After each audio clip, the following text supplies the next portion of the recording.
So a special welcome to all our guests who have taken time to come here. Thank you. Thank you. And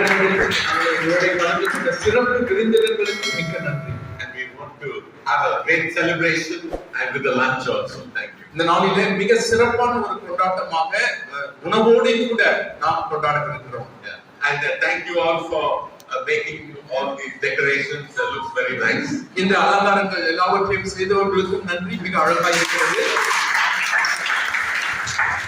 And I think we'll say more thanks after we eat the biryani. Biryani சாப்பிட்ட பிறகு இன்னும் அதிகமாக நாம் நன்றி சொல்லலாம். Oh, not biryani. Something else. Yeah, and we are so happy to see some of our old students also joining us. இந்த நாளிலே என்னுடைய பழைய மாணவர்கள் ஒரு சிலர் கலந்து கொண்டது மிக சந்தோஷம். I know because of this corona and the cyclone, not many were able to come, but we are very grateful for those who took time to come. கொரோனாவின் நிமித்தமும் புயல் நிமித்தமும் பலரால் வர இயலவில்லை. ஆனாலும் கூட நேரம் எடுத்து வந்தவர்கள் ஒவ்வொருவருக்கும் நான் நன்றி சொல்கிறேன். So I want to share just a few words about what is the meaning of Christmas. Christmas என்றால் என்ன என்பதை குறித்து ஒரு சில வார்த்தைகளை உங்களோட பகிர்ந்து கொள்ள விரும்புகிறேன். I think you saw that skit, the drama was made very clear. இந்த நாடகத்தை நீங்கள் பார்த்திருப்பீர்கள். அதிலேயே சற்று தெளிவாகவே வெளிப்படுத்தப்பட்டது. Many times we can have balloons, we can have tree, we can have lights, we can have songs, we can have cake, we can have biryani or whatever we are going to eat, but no Jesus.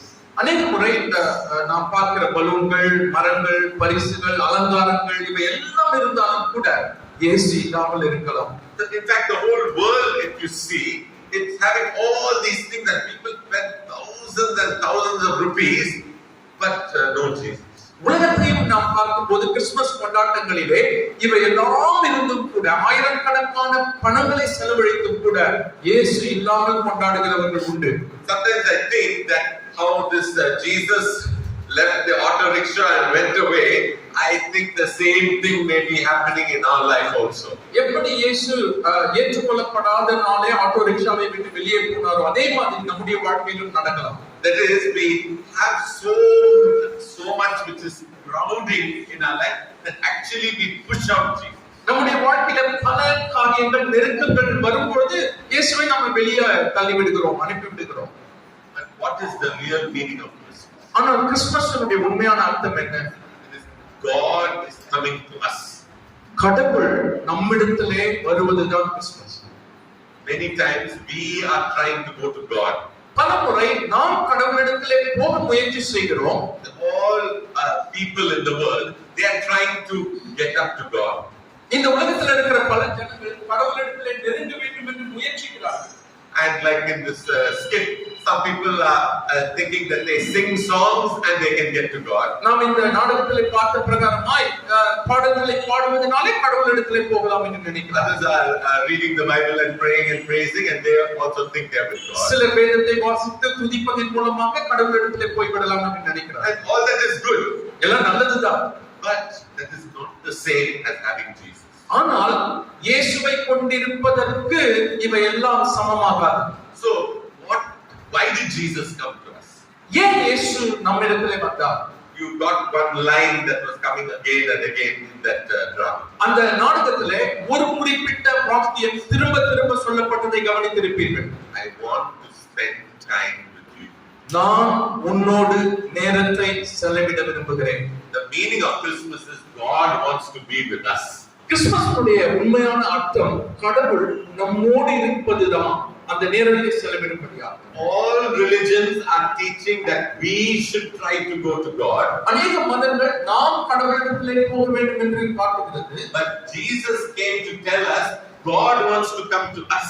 இயேசு இந்த பூமியிலே வந்து கடவுள் நம்மிடத்திலே வர விரும்புகிறார் என்று சொல்லுகிறார். And because God wants to come to us, that means God wants to be your friend, my friend. தேவன் நம்மிடத்திலே வருகிறார் என்று சொல்லும் பொழுது அவர் நம்முடைய சிநேகிதனாக, உங்களுடைய சிநேகிதனாக இருக்க விரும்புகிறார். Because in every religion, all human beings, God is far away, we are here, God is there. பல மதங்களிலே நாம் பார்க்கும்போது கடவுள் நம்மை விட அல்லது மனுக்குலத்தை விட தூரமான ஒரு இடத்துல இருப்பதாக பார்க்கிறோம். So whether we pray or worship or go to the church or go to the temple or go to the masjid, we are all trying to touch God. We are trying to connect with God. ஆகவே நாம் ஜெபிக்கும் போதும் கோயில்களுக்கு போகும்போதும் மசூதிகளுக்கு போகும்போதும் இப்படிப்பட்ட வழிபாட்டு தலங்களுக்கு போகும்போது நாம் கடவுளை எப்படியாவது நெருங்க வேண்டும் என்று போகிறோம். Sometimes, especially this Christmas time, we give food to the poor people, and we go to the orphanages, and we go to the hospitals, and we do all that, and we think, if we do that, then we will be coming to God. Christmas காலங்களிலே நாம் அனாதை இல்லங்களுக்கு போய் சாப்பாடு கொடுப்பதன் மூலமாக, ஏழை ஆதரவற்றோருக்கு உதவி செய்வதன் மூலமாக நாம் கடவுளை நெருங்கி விடலாம் என்று நினைக்கிறோம். Actually, we cannot reach up to God by ourselves.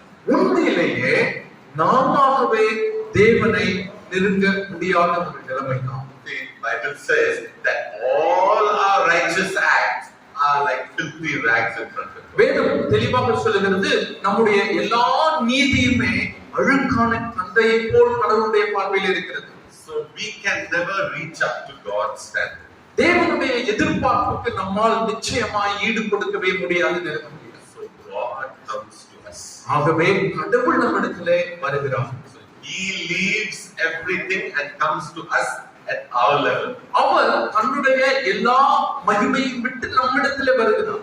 So see that first Christmas day. முதலாவது கிறிஸ்துமஸ் நாளை நீங்கள் நினைத்து பாருங்கள். God came down as a baby. தேவன் கடவுள் ஒரு குழந்தையாக வருகிறார். We say like this, no? Christmas is God is becoming small. Christmas என்றால் பெரிய தேவன் ரொம்ப சிறியவராக மாறுவார். We always think God is very great and very big and very far. தேவன் மிக பெரியவர், ரொம்ப தூரமானவர், ரொம்ப பெரியவர் என்று நாம் நினைத்துக் கொண்டிருக்கிறோம். But it's very hard for us to understand. அது புரிவது நமக்கு கடினம் தான். Such a great God comes down as a weak, small baby in a very poor place. அப்படிப்பட்ட பெரிய தேவன் மிகவும் சிறியவராக, பலவீனமானவராக மாம்சத்திலே வந்தார் குழந்தையாக. He did not come to a big palace, or he did not go to the temple, or he did not come to the Rome, which was the big capital. ஒரு பெரிய மாளிகைக்கோ அல்லது அரண்மனைக்கோ அல்லது ரோமுக்கோ அது தலைநகரமாக இருந்தபடி அங்கெல்லாம் போகவில்லை. He came to Bethlehem, a small place, and that also not a proper house. அவர் பெத்லகேம் என்னும் ஒரு இடத்துல, ஒரு சாதாரண இடத்துல, ஒரு வீடு கூட இல்லை, அது அப்படிப்பட்ட இடத்துல வந்தார். Why? ஏன்? Because he wants to tell us and give something to us. நமக்கு ஒரு காரியத்தை சொல்லி நமக்கு ஒரு காரியத்தை கொடுக்கும்படியாக வந்தார். The great God becomes a small baby so that you and I can touch him and be with him. மிகப்பெரிய ஒரு கடவுள் ஒரு குழந்தையாக வந்ததனுடைய நானும் நீங்களும் அவரோடு இருக்க, அவரை தொட, அவரை அனுபவிக்க. That is why see who were the first people who came to see Jesus when he was born. ஆகவேதான் நீங்கள் முதல் இயேசு பிறந்த போது யார் வந்து அவரை பார்த்தார்கள் என்று நினைத்து பார்க்க வேண்டும். We say shepherds. மேய்ப்பர்கள். In that time, shepherds was like very low caste, very hopeless people. அந்த காலங்களிலே இப்படி மேய்ப்பர்களாக இருந்தவர்களை மிகவும் தாழ்வாக, ஒன்றுக்கு முக்கியம் இல்லாதவர்களாக கருதுவார்கள். Nobody likes shepherds to come inside the house. இந்த மேய்ப்பர்களை வீட்டுக்குள்ள வாங்க என்று சொல்லி யாருமே விரும்ப மாட்டார்கள், அழைக்க மாட்டார்கள். So how God wants to tell us that I love everybody.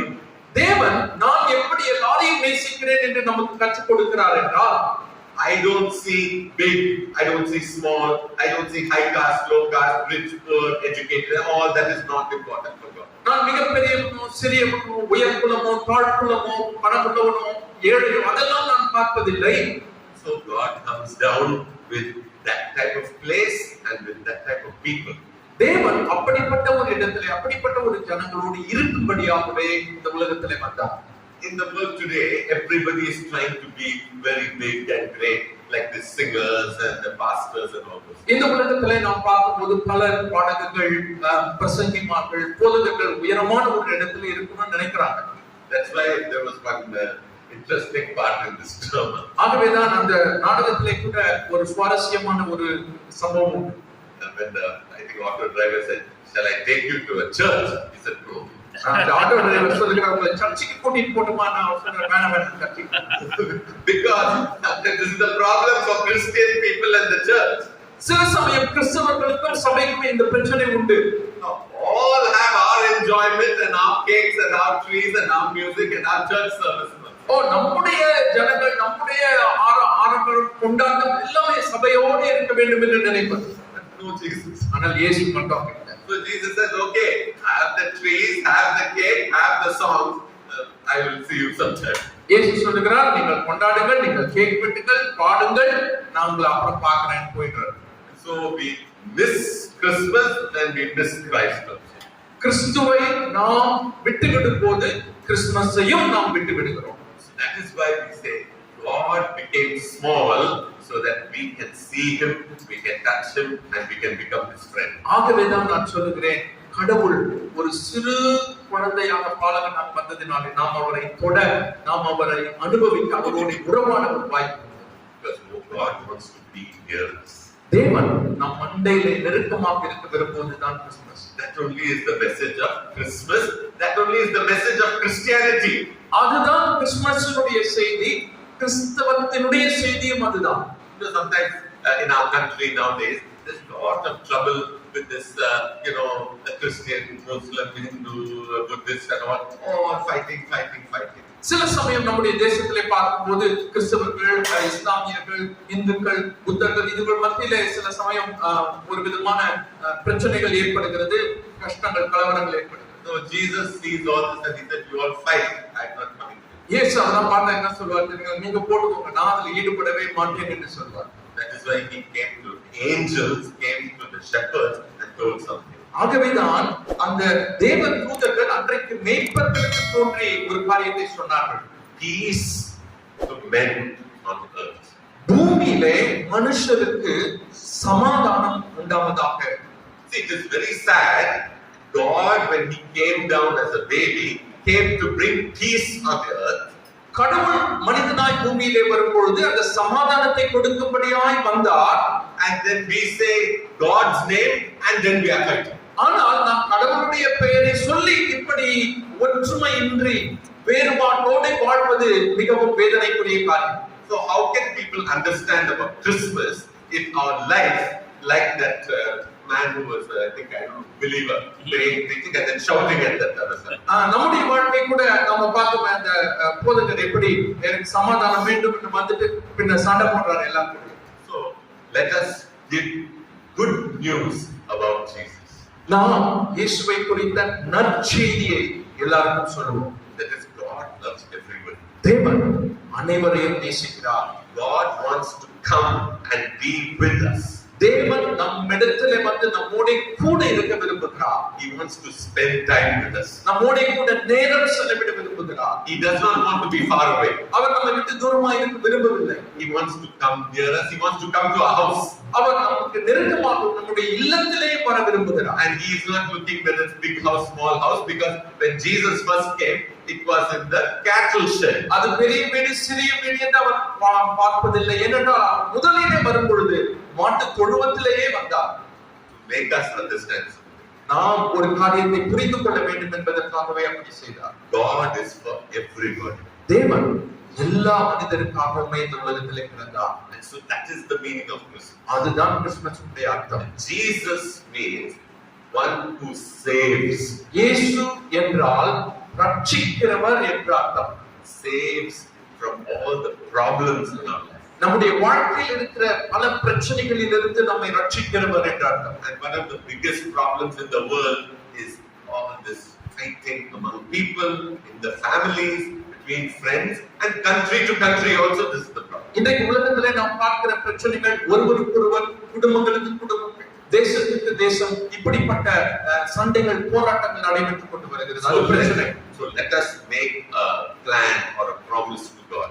இந்த நாளிலே நாம் ஒரு ஆண்டவருக்கு ஒரு வாக்கு உறுதியை கொடுக்கலாம். 2022 is coming to an end. 2022 ஒரு முடிவுக்கு வருகிறது.